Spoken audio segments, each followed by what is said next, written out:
નમસ્કાર મિત્રો, ફરી પાછા લોકડાઉનમાં આપણે આવી ગયા છીએ. તો જેટલી સાવચેતી વધારે રાખશું એટલું વધારે સારી રીતે ફરી આપણે પાછા ઓફલાઈનમાં ભણતા થઈ જશું. આ એક પ્રયત્ન છે, તમને જે મેં સમજાવેલું છે એ સમજાવવા માટે ફરી પાછો આ લેક્ચર. તમારો જે 12 માર્કનો પ્રશ્ન છે એમાં તમને મેં સમજાવ્યું છે, એમાં થોડું ફરી ડિટેલમાં સમજાવું છું. 6 આપણે પ્રશ્નો લેશું. કુલ તમારા પ્રશ્નો છે તે 12 છે. તો એ 12 પ્રશ્નોની અંદરથી આજે અને સોમવારે એમ કરીને આપણે 6 દુને 12 જે પ્રશ્નો છે તમારા એ 6 ભાગની અંદર સમજીએ છીએ. એ બહુ મોટો વિડીયો ન પણ હોઈ શકે, પણ તમારે સમજવા માટે પ્રયત્ન કરવાનો છે તમારી રીતે. આપણે ઓલરેડી ક્લાસમાં સમજી ગયા છીએ, છતાં પણ આપણે પ્રયત્ન કરીએ અત્યારે સમજવા માટે થોડું વધારે જોતા અને સમજતા જઈએ છીએ. આપણે જરા પહેલેથી જોઈએ. પહેલામાં શું છે જોઈએ. પહેલો પ્રશ્ન, find out the rhyming words. થોડું મોટું કરું છું અક્ષર તમને સમજાય વ્યવસ્થિત રીતે, એ માટે પહેલાં આપણે સમજતા હતા એ રીતે. Find out the rhyming words from the given poem. આપેલ કવિતામાંથી સમાન ઉચ્ચારવાળા શબ્દો શોધો, એમ આપણે શોધવાનું છે.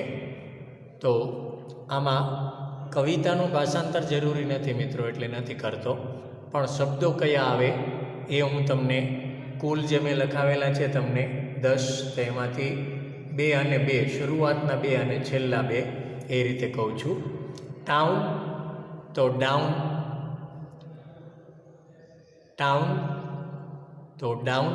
બીજી લાઈનનો છેલ્લો શબ્દ નાઇફ, એ છરી એમ શબ્દ આપેલો છે. તો નાઇફની સામે શું આવશે ગોતતા આવડશે તમને? શું આવશે નાઇફ એટલે? તો એ તમને આપેલું છે, એની અંદરથી તમે શોધી શકશો તો પણ સારું લાગશે મિત્રો. આસાનીથી તમને એ આવડી જશે. 9 અને 10માં પણ કહું છું.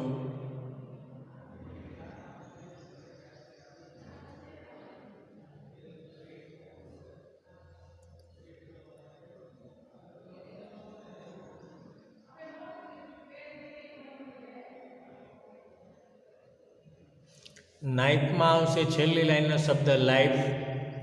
નાઇફ તો લાઈફ.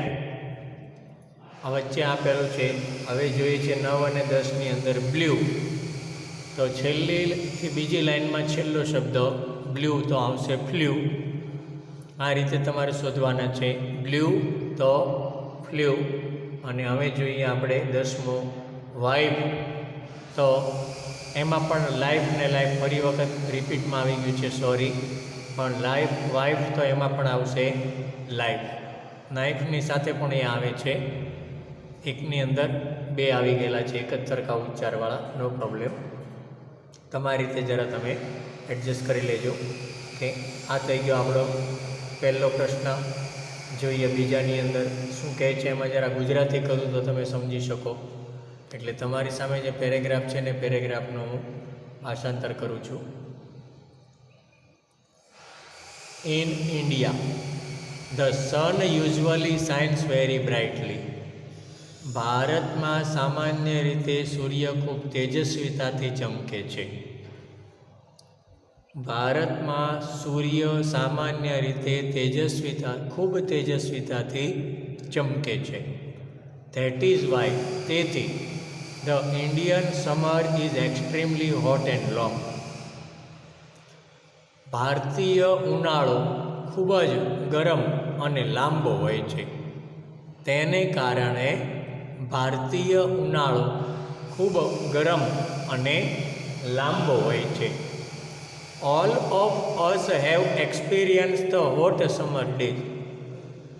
આપણામાંના બધા ખૂબ ગરમ દિવસોનો અનુભવ કરે છે. આપણામાંના બધા ખૂબ ગરમ દિવસોનો અનુભવ કરે છે. વી feel restless during this season. આપણે આ ઋતુ દરમિયાન અશાંતિ અનુભવીએ છીએ. રેસ્ટલેસ એટલે શું કહેવાય? અશાંતિ.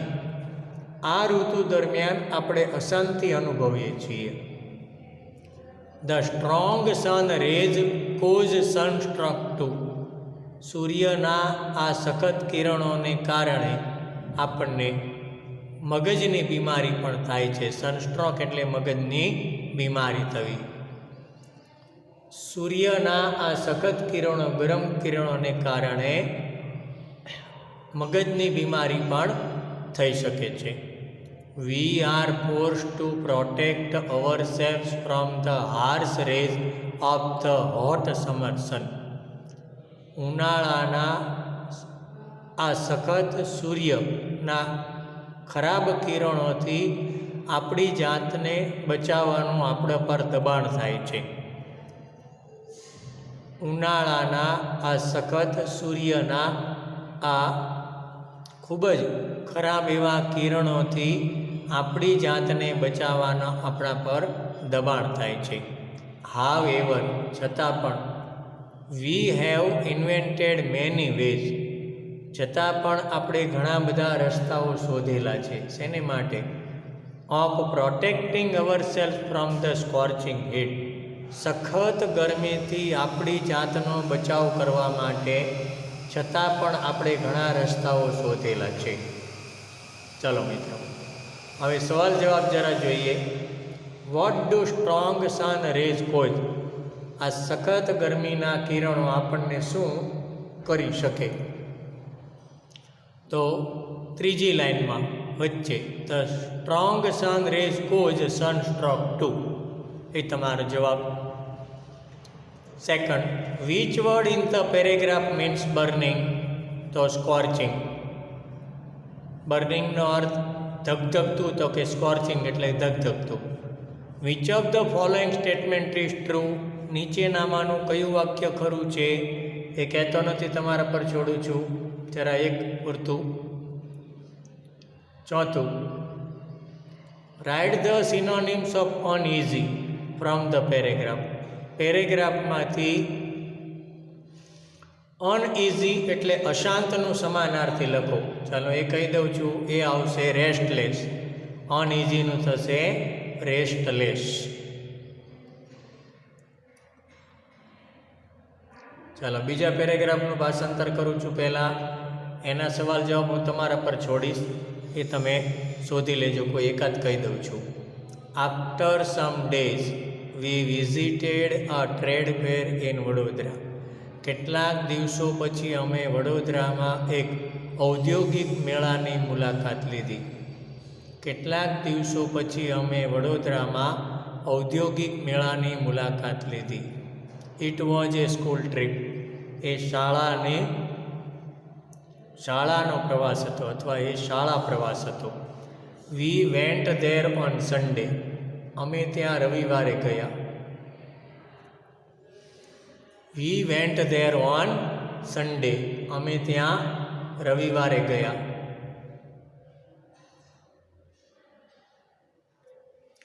There was no entry fee. કોઈ પ્રવેશ ફી ન હતી. કોઈ પ્રવેશ ફી ન હતી. The whole ground was full of large stall. આખું મેદાન એ વિશાળ સ્ટોલથી ભરેલું હતું. આખું મેદાન વિશાળ સ્ટોલથી ભરેલું હતું. There were many stalls of electric goods like TV, VCR and music system. ઘણા બધા સ્ટોલ એ ઇલેક્ટ્રિક સામાનના હતા, જેમ કે ટીવી, VCR અને મ્યુઝિક સિસ્ટમ. ઘણા બધા સ્ટોલ એ ઇલેક્ટ્રોનિક વસ્તુઓ પરના હતા, જેમ કે ટીવી, VCR અને music system. The girls on the counters were well dressed. Counter પરની છોકરીઓએ સરસ કપડાઓ પહેરેલા હતા. કાઉન્ટર પરની છોકરીઓએ સરસ કપડાઓ પહેરેલા હતા. They were answering the questions of visitors with a smile. તે હસીને મુલાકાતીના પ્રશ્નોના જવાબ આપી રહી હતી. તેઓ હસીને મુલાકાતીના પ્રશ્નોના જવાબો આપી રહી હતી. હવે આપણે શું કરવાનું છે મિત્રો? સવાલના જવાબ એ પેરેગ્રાફ પરથી શોધીને લખવાના છે. What did she visit in Vadodara? તેણીએ વડોદરામાં શેની મુલાકાત લીધી?